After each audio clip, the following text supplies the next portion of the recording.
So here in part of eMagic, I am working on designing the cathode material for reversible magnesium intercalation.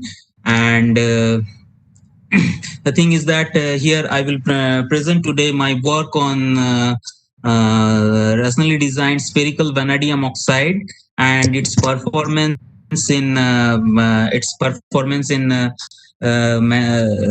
non-aqueous electrolyte, that is the magnesium perchlorate in acetonitrile. And later I will show some my progress on the coating of this vanadium oxide with vanadium sulfide and its progress on that is the magnesium TFSI, magnesium chloride DME system. So before I when I so Excuse me, Ayan, could you make the presentation mode? Sorry. Thank you.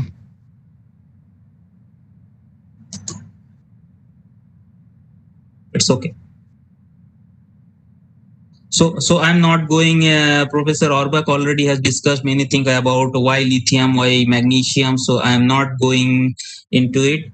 So just coming directly to my synthesis of this vanadium oxide. So this is the simple precipitation method of synthesis of spherical vanadium oxide. So I have taken the appropriate amount of ammonium metavanadate and just stir it to get the metal precursor. To that I just adjust the pH through HCl and hydrogen and forming a uniform dispersion, which is further subject to calcine for 2 hours at 350, and we obtained that spherical monodispersed vanadium oxide, which is around 250 to 300 nanometer in size. So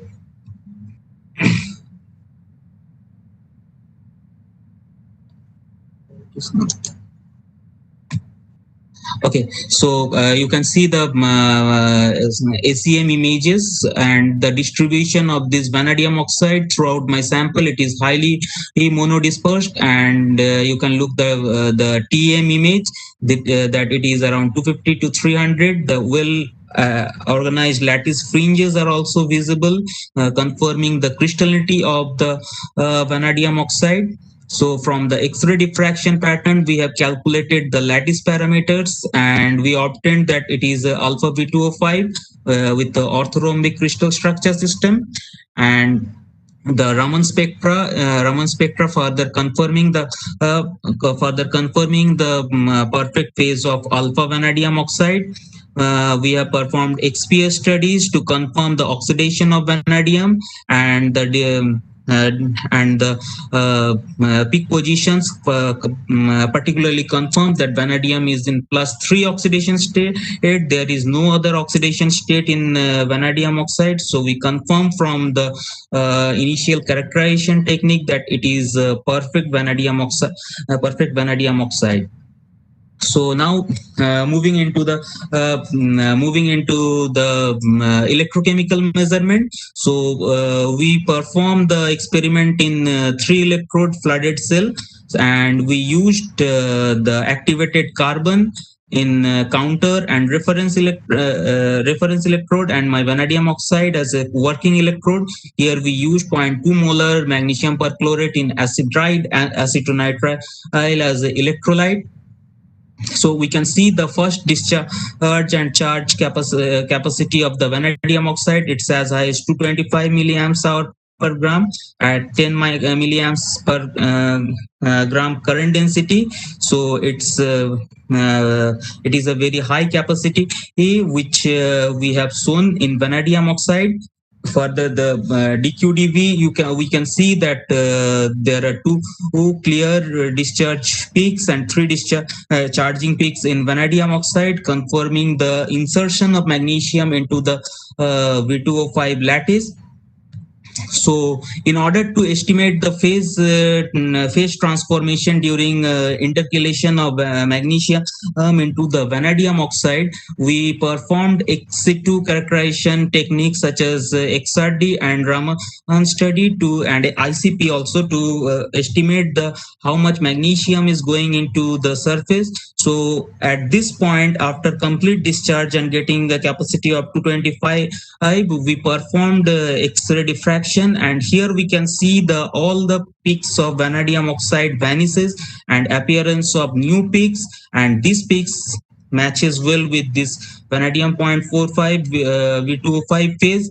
And further, when we do the Raman spectra, we also see the peaks corresponding to vanadium oxide. They actually suppresses. In some case, you can see at 485 the peak and 644 these peaks usually vanishes, and appearance of a peak around 900. This further confirms the formation of magnesiated vanadium oxide. We confirm through ICP measurement that 0.35 magnesium is inserted into per mole of vanadium oxide. So we confirm from here the insertion of magnesium into the vanadium oxide lattice. So further, we perform the rate study in vanadium oxide. So here we can get that initially we get high capacity at 10 milliamps. So but it stabilizes around 190 or 195. So when we increase the current density from 10 to 30 to 50, then 80. So we are, and when again revert back, we can find that the vanadium oxide retains its capacity very well, and coming back to 100 again 10 milliamps, it's retaining around close to 180. So this is a very good signature of vanadium oxide working as a reversible cathode for magnesium.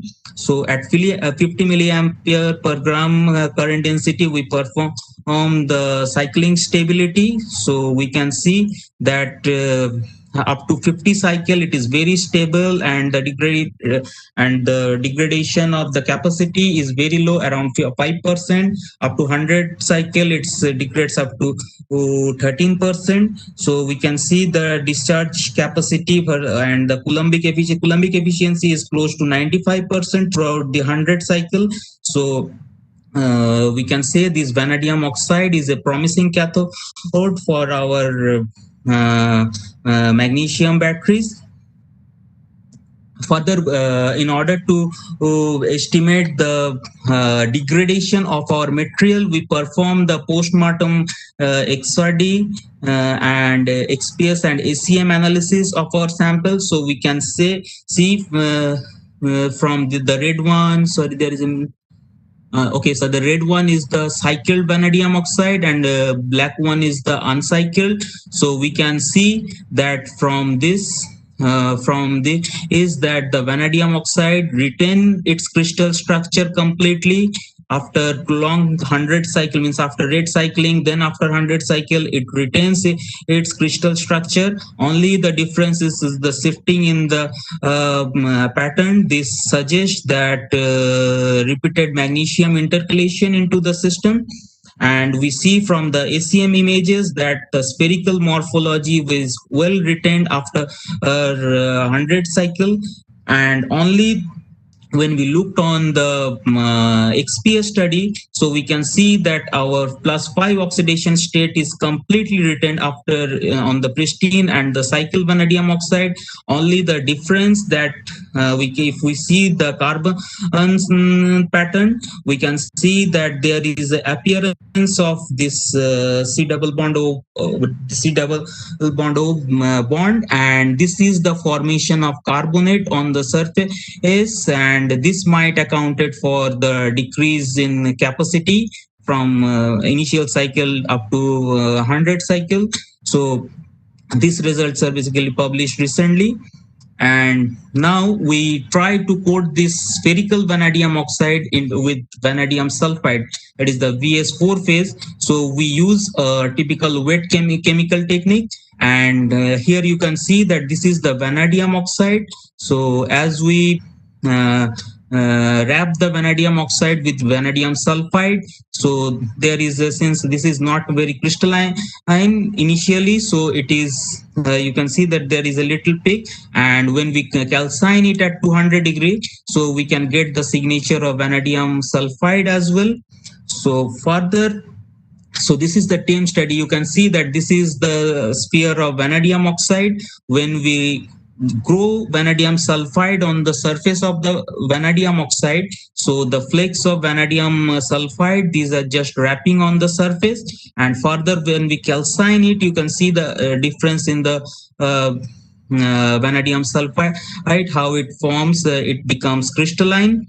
So now the from the electrochemistry part, here we use vanadium oxide as my working electrode, magnesium metal as a counter and reference electrode. Here the counter, I've taken a thick and thin magnesium metal as a reference electrode, and I used the magnesium TFSI, magnesium chloride and DME as the electrolyte solution.